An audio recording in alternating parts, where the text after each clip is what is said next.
जयकारा मारोगे।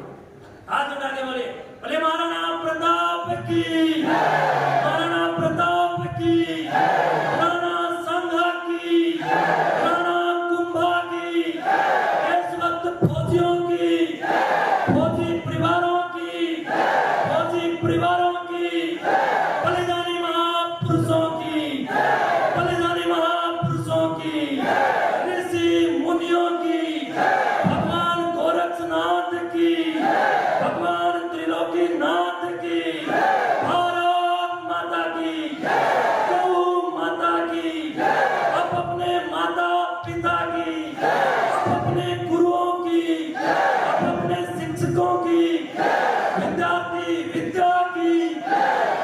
यहाँ पर उपस्थित मेरे प्रिय लाडले अनन्य मित्र स्वामी ब्रह्मानंद वैदिक जी महाराज एवं राष्ट्रीयता की अनन्य साधना में साधनारत रहते हुए जिस बब्बर शेर ने अपने दोनों पैर खोए और अपना एक हाथ खोया, ऐसे महान आदरणीय सम्माननीय परम श्रद्धेय एवं अनंत श्री से विभूषित, अगर मैं इन्हें कहूं तो कोई अतिशयोक्ति इसमें नहीं होगी, परम सम्माननीय श्री कुलदीप सिंह जी, कारगिल योद्धा एवं इनकी धर्मपत्नी बहन सुशीला जी, तथा पीछे जो बैनर है इस पर लगा हुआ परमवीर चक्र से जिस महान हस्ती को सुशोभित किया गया कर्नल होशियार सिंह दहिया जी, उनका जो परिवार यहाँ पर मौजूद है, वास्तव में आप सब भी शीश झुकाकर प्रणाम करने के योग्य हैं। आपके दर्शन मैं समझता हूँ कि राष्ट्र में एक नई चेतना, एक क्रांति प्रकट करते हैं, एक नया हौसला, एक नया जोश, एक नई उमंग, एक नई चेतना का दीप प्रज्वलित आप लोगों को देख करके हृदय में होता है और हृदय मानो कि गदगद होता हुआ, जिस प्रकार इस शेर के, इस स्टार के कंधे पर राष्ट्रीयता की साधना का जब बीड़ा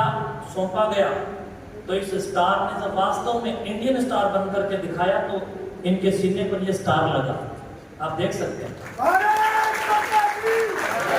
ऐसे आप सभी जो भारतीय सेना के स्टार रहे हैं, जो परमवीर चक्र से भी सुशोभित और सम्मानित राष्ट्रपति जी के द्वारा, माननीय राष्ट्रपति जी के द्वारा हुए हैं, या अन्य, मैं देख रहा हूं कि नीचे जो चित्र लगे हैं, परम आदरणीय श्री हवलदार महावीर सिंह जी कारगिल सहित उनका परिवार यहाँ पर मौजूद है, एवं परमवीर चक्र से सम्मानित देशभक्त और भारतीय सेना की शान श्रीमान योगेंद्र सिंह यादव जी, जो कि मैं अभी सुन रहा था कि शायद वो बीते कल यहाँ पर आए थे। आप सभी के दर्शन और आप सभी की चर्चा सुन करके मैं तो वहां बैठा बैठा ही अंदर से आप लोगों को नमन कर रहा था। बार बार मैं आप लोगों को प्रणाम करने के भाव मेरे अंदर प्रकट हो रहे थे। तो आप सबको और आपके साथ यहाँ पर जो मुख्य अतिथि और अतिथिगण या यहाँ पर जितने भी इस कार्यक्रम के साक्षी, जिनमें अभी वयोवृद्ध वैज्ञानिक महोदय श्रीमान कुलदीप सिंह जी ढींढसा और इस पूरे विद्यालय प्रांगण को अपनी प्राथमिक सामाजिक एवं उन्नति योगी संचालन के साथ साथ दिशा दीप्त करने का जो कार्य कर रहे हैं, ऐसे आदरणीय हमारे प्रधानाचार्य जी, प्रिंसिपल साहब जयप्रकाश जी हुड्डा जयप्रकाश हुड्डा जी, और हरियाणा को थोड़ा सा नशेड़ी बनाने वाला और हरियाणा को 100% देशभक्त की भावना से अभिसिंचित करने वाला मेरा अपना प्रिय लाडला, जिसके प्रति आज मैंने यहाँ सुनकर के थोड़ी ही नहीं बल्कि बहुत ज्यादा हृदय के अंदर एक श्रद्धा, एक प्यार, एक वात्सल्य, एक करुणा, एक दया और एक आशीर्वाद की भावना ने जन्म लिया। श्रीमान फौजी करमवीर जी, जिन्होंने एक रागनी गाई कि मैं भांग रगड़ के पिया करूं, तो मैं इसके खिलाफ था। मैंने कहा करमवीर जिस दिन मेरे को ढंग से एकदम फेंटेगा सब बात है। शंकर भगवान ने कोई किसी प्रकार से कोई भांग नहीं पी, लेकिन मैं समझता हूँ कि एक कलाकार ने अपनी मंशा के द्वारा कलाकार का अर्थ होता है जो कल को आकार दे दे। लक्ष्मीचंद जी का लिखा हुआ है। तो लक्ष्मीचंद जी ने जो दारू के लिख दिया होगा ना।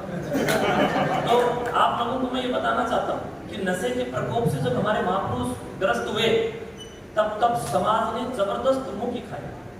लेकिन जब समाज के अंदर इस प्रकार के बब्बर शेरों ने जन्म लिया और जब करमवीर फौजी जैसे लोगों ने मंच पर आकर के माइक हाथ में उठा करके इन राष्ट्र नायकों के निमित्त अपनी भावनाओं को, अपने शब्दों को और अपनी सुशीलतम श्रेष्ठतम वाणी को स्थान दिया और सार्वजनिक रूप से उनकी महिमा का महिमा गान किया, तब इस राष्ट्र ने क्रांतिवीरों को और क्रांतिकारियों को जन्म देने किया। ये दोनों 1,96 करोड़ 8,53,123 वर्ष प्राचीन इस भारत भूमि को अगर पिछले 5,000 वर्ष में हम लोग जाकर के देखते हैं तो एक इतिहास में जो एक लंबे कालखंड की गुलामी ने इस भारत को जकड़ करके रखा, उस गुलामी के लंबे कालखंड में जो दुष्टों की संख्या यहाँ पर जो बढ़ी, जो देश लगातार 786 वर्ष तक मुगलों, तुगलों और चुगलों के गुलाम रहा, चुगलों के तो आज भी हम लोग गुलाम हैं, जो देश लगभग 200 वर्ष तक आक्रांता अंग्रेजों ईसाइयों के गुलामी में रहा, उस देश को जो जैसे चाहे वैसे मोड़ सकता है। लोगों ने आकर के कैसी भी कोई रागनी गा दी, कैसी भी किसी भी प्रकार से कोई गीत गा दिया, नंगड़ा कर ब्याह दी, जैसे भी कोई गाने गा दिए, समाज ने चुपचाप स्वीकार कर लिए। मैं समझता हूं कि इनको स्वीकार करो, इनके चरित्र को स्वीकार करो, ना कि उन कलाकारों की गंदी और दुष्ट मानसिकताओं को। बंधुओं, हरियाणा में गायक कलाकारों के नाम पर जो ये कलंक पैदा हो रहे हैं, ये हमारे फौजियों का भी अपमान कर रहे हैं, हमारे देवी देवताओं का भी अपमान कर रहे हैं, हमारी राष्ट्रीयता का भी अपमान कर रहे हैं। लेकिन आज जब मैंने करमवीर को सुना तो गर्व से मेरा शीश ऊंचा हो गया। और लास्ट में करमवीर जी ने फिर करीब रहेगा बोले इतने तो हमारे साथ सुल्फा फूक देते हैं। गड़बड़ बना रही है करमवीर, सुल्फा फूकनी नहीं है, हम सुल्फा वालों को फूकने वाले हैं। हम जिस सरसा क्षेत्र में खड़े हैं और आज जिस सानिध्य में खड़े हैं, जिस धरती पर खड़े हैं, ये महायोगी सरसाईनाथ जी महाराज का बसाया हुआ सरसा शहर आज समय की चपेट से दिन प्रतिदिन बर्बाद होता हुआ प्रतीत हो रहा है। मैंने इस सरसा क्षेत्र के गांव में जाकर के दिन रात सरसा पुलिस के साथ मिलकर के बड़े स्तर पर कार्य किया। और बंधुओं, आप जैसे नौजवान लड़कों को मैंने 22-22, 23-23, 24-24 साल की उम्र के लड़कों को खेतों की झाड़ियों में आवारा कुत्तों की भांति उनके शव मृत पाए और उनको मरते हुए, वहां पर सड़ते हुए आवारा रूप में देखे हैं, तो मेरे हृदय में इस बात की टीस है कि क्या सिद्ध सरसाईनाथ जी महाराज का ये सरसा नशे की चपेट में आकर के, नशे को बढ़ावा देकर के, क्राइम बढ़ा देने वाले, अपराध बढ़ा देने वाले गीतों को सुनकर के क्या हमारा हरियाणा दिन प्रतिदिन बर्बादी के कागार और उसके मुंह में नहीं समा रहा है ना? तो क्या हम सबका दायित्व नहीं बनता है कि यजुर्वेद में एक मंत्र आता है, मही रब सुदा। बंधुओं, यज्ञों की महान महत्ता है, यज्ञ जो होते हैं उनकी महान महत्ता है और उसके चारों वेद गीत गाते हैं। और आज यहाँ पर राष्ट्रीय यज्ञ में हम लोग मौजूद हैं, मही यज्ञ से रब सुना। जब मेरी बात हो रही थी इस पूरे कार्यक्रम के प्रारंभ में, तो इस लड़के ने जो कि शहीद सेवा दल का पिछले काफी वर्षों से हम सब इसको पूरा आशीर्वाद दे करके और इस अपनी टीम को पूरा बल संभाल और पूरा ऊर्जा दे करके इसकी टीम को मैं टकटके लगा करके जब देखता हूँ तो हृदय के अंदर इसके लिए अपने आप शुभकामनाएं निकलती हैं। तो इस लड़के ने मुझे इस कार्यक्रम के लिए और इन योद्धाओं के पराक्रम और शौर्य की गाथा गा करके बताई, तो मैंने इसको एक टक तुरंत कहा कि तुम कार्यक्रम करो और मुझे निमंत्रण देने की आवश्यकता नहीं है, मैं अपने आप आऊंगा। इस लड़के ने और इसके पूरे संगठन ने इस बात के लिए जिद लगाई कि नहीं, हम लोग वहां पर आएंगे, आपको अरे गरे व्यक्ति नहीं है, हम आकर के निमंत्रण देंगे। मैंने कहा अगर आकर के निमंत्रण दोगे तो मैं नहीं आऊंगा। आपका निमंत्रण है नहीं, बल्कि ये मेरा दायित्व, मेरा कार्य जो आप लोग कर रहे हैं, साधु संतों का कार्य है। देश के फौजियों को सम्मान देना, देश की पुलिस को सम्मान देना, देश के राष्ट्रभक्तों को सम्मान देना, देश के शिक्षकों, सैनिकों, संतों, प्रशिक्षकों, इसके साथ साथ देश के ऋषि, कृषि, संस्कृति को बढ़ावा देने का काम देश की युवा पीढ़ी पर और युवा संतों पर है। तो आज मैं यहाँ पर एक छोटे से निमंत्रण पर ही नहीं, बल्कि एक छोटी सी सूचना पर आया। तो इस लड़के से जब मेरी बात हुई, तब इसने कहा कि हम लोग एक यज्ञ करके इस कार्यक्रम को प्रारंभ करेंगे। मैं बड़ा खुश हुआ। मैंने कहा यज्ञ से भारतीय संस्कृति समृद्धि पुलकित होती है, लेकिन जब इसका पूरे कार्यक्रम का ये परिष्कृत व्यवहार बना, पूरा ये इस कार्यक्रम का पूर्व में मूल्यांकन करके पेपर वर्क किया गया, तो हम लोगों ने विचार किया कि यहां पर हम लोग यज्ञ अलग से करेंगे। अरे फौजियों ने, इन देवताओं ने, इन रक्षकों ने, इन मानवों ने, इन उज्जवल और उच्च कोटि के सशक्त वाणिज्यों ने अपने खून से जिस राष्ट्र के लिए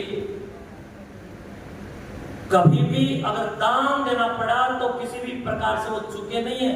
और इन्होंने तो अपने खून ही नहीं, बल्कि अपने पैर, अपने शरीर, अपने जिंदे जी अपना अंतिम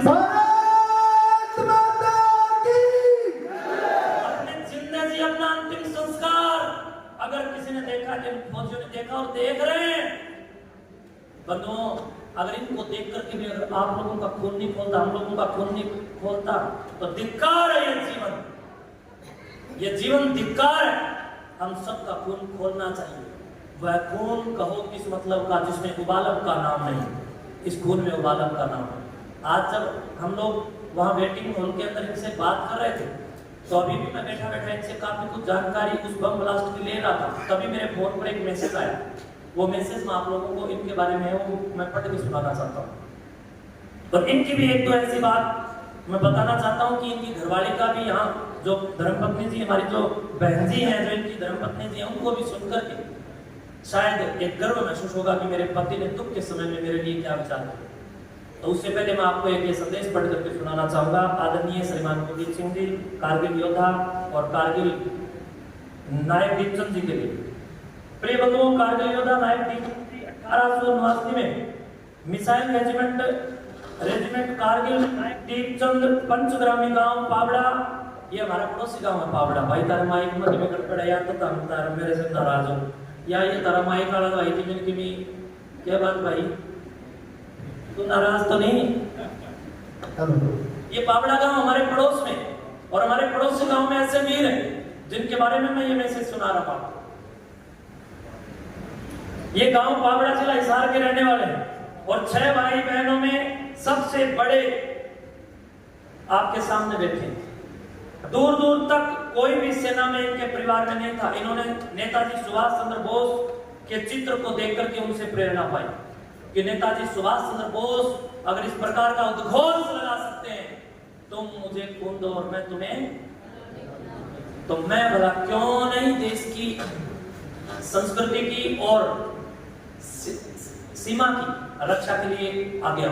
तो इन्होंने वहां से प्रेरणा पा करके भारतीय सेना को ज्वाइन करने का मन बनाया।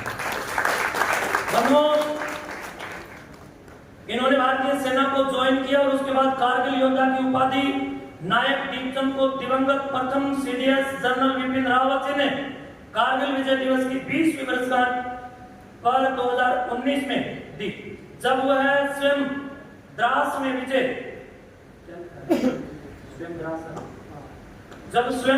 विजय दिवस मनाने के लिए गए थे। तब उन्होंने 3 पराक्रमों में, 3 शौर्य के कार्यक्रमों में उन्होंने भाग लिया, जिनमें पहला था ऑपरेशन रक्षक जम्मू एंड कश्मीर, दूसरा था ऑपरेशन विजय कारगिल, तीसरा ये ऑपरेशन विजय कारगिल तो आतंकवादियों के साथ था या संसद वाला था। ऑपरेशन रक्षक आतंकवादियों के साथ में, ऑपरेशन रक्षक आतंकवादियों के साथ इन्होंने मुठभेड़ की और लड़ाई करी और इन लोगों को मुंहतोड़ जवाब देने का काम किया।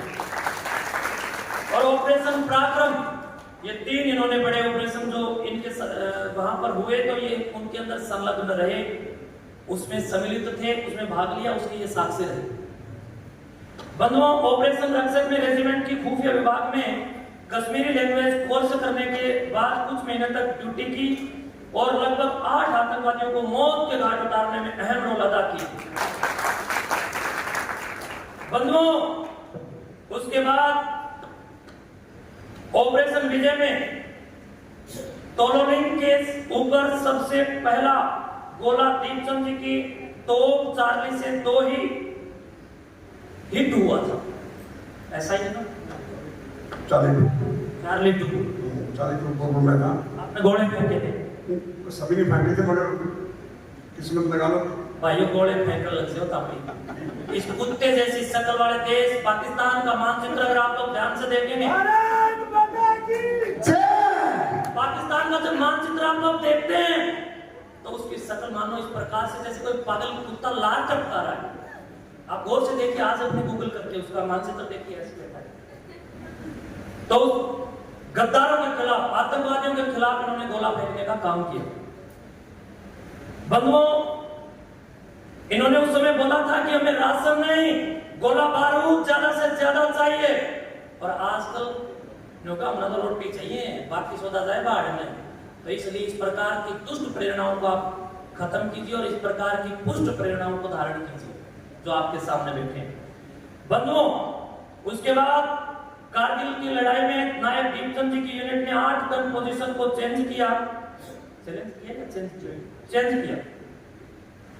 और लगभग 10,000 गोले दुश्मन पर दागे, जो अपने आप में एक रिकॉर्ड है। इस अच्छे कार्य की वजह से यूनिट को 12 गैलेंट्री अवार्ड और कारगिल लिखने का सौभाग्य मिला। उसके बाद ऑपरेशन पराक्रम के दौरान गन स्टोर अनलोडिंग में बम धमाके से हाथ उड़ गया और रात भर चले ऑपरेशन में डॉक्टरों को जिंदगी बचाने के लिए दोनों टांगे भी इनकी काटनी पड़ी, जो कि 17 बोतल खून चढ़ा, 5% रक्त बचने, 5% इनके बचने का चांस था।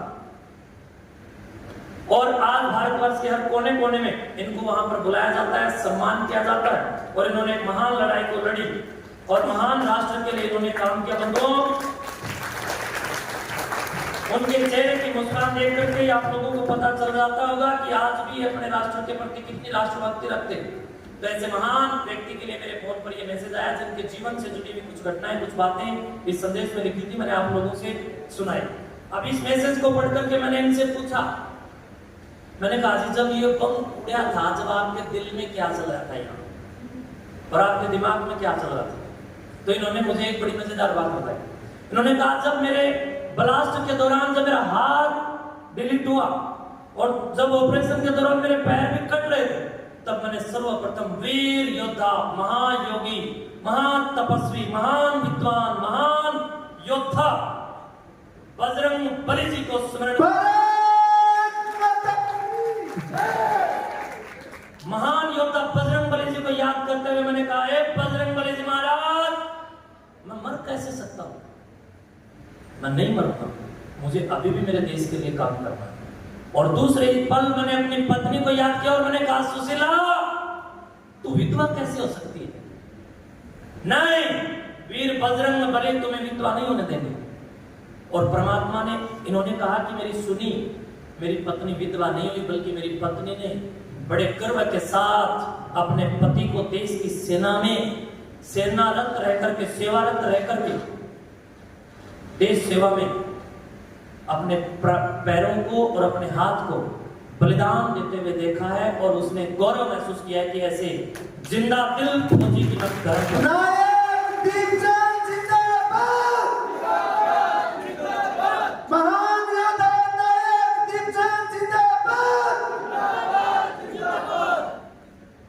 ये जो पीछे बैठे हैं ना, ये बड़े गड़बड़ में है। या तो भाई भूख लग रही है, क्या जिंदाबाद का नारा इन लोगों के लिए नहीं लगा सकते जिन लोगों ने आपके लिए अपने दोनों पैर और हाथ लगा दिया? बोलिए जोरदार आवाज के साथ, वरना पंडा ने छोटा गेट बंद कर लो।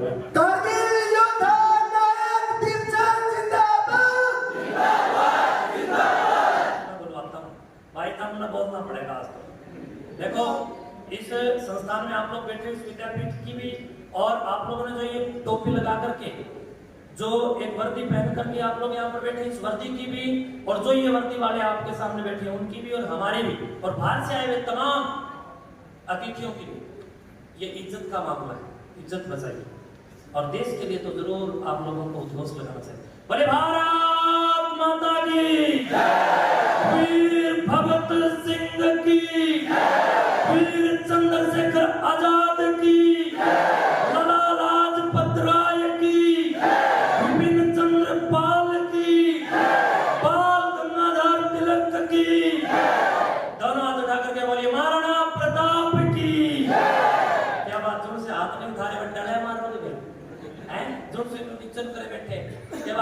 उठाओगे? हाथ उठा के बोले, बोले महाराणा प्रताप की, महाराणा प्रताप की, राणा संघा की, राणा कुंभा की, इस वक्त फौजियों की, फौजी परिवारों की, फौजी परिवारों की, बलिदानी महापुरुषों की, बलिदानी महापुरुषों की, ऋषि मुनियों की, भगवान गोरक्षनाथ की, भगवान त्रिलोकीनाथ की, भारत माता की, गौ माता की, अब अपने माता पिता की, अब अपने गुरुओं की, अब अपने शिक्षकों की, विद्यार्थी विद्या की बहुत बहुत शुभकामनाएं। मृत आत्माओं को चेतन करने का मैंने प्रयास किया और थैंक यू।